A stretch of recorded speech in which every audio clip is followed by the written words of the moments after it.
యదమండలగ్రమున కల్లంతై ప్రభారాశిపైనంతై చంద్రునిగంతయై ధ్రువునిపైనంతై మహర్వాటిపైనంతై సత్యపదోన్నతుండగుచు బ్రహ్మాండాంత సంవర్ధియై.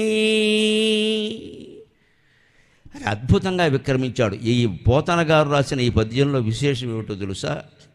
చంద్రమండల యాత్ర చేసినప్పుడు, అంతరిక్ష యాత్ర చేసినప్పుడు, అనేక గ్రహాల మీదకి వెళ్ళినప్పుడు ఆ మార్గాన్ని నాసా కేంద్రం వాళ్ళు ఎలా వర్ణించారో అలాగే మన వ్యాస భాగవతంలో వామన చరిత్రలో 5000 ఏళ్ల క్రితం వర్ణింపబడింది. That is India.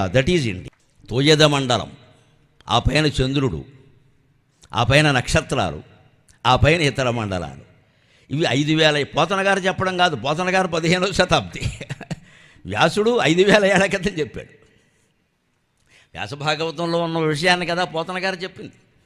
అంచేత పోతన గారి కాలం మనం లెక్కలోకి తీసుకోకూడదు. వ్యాసుని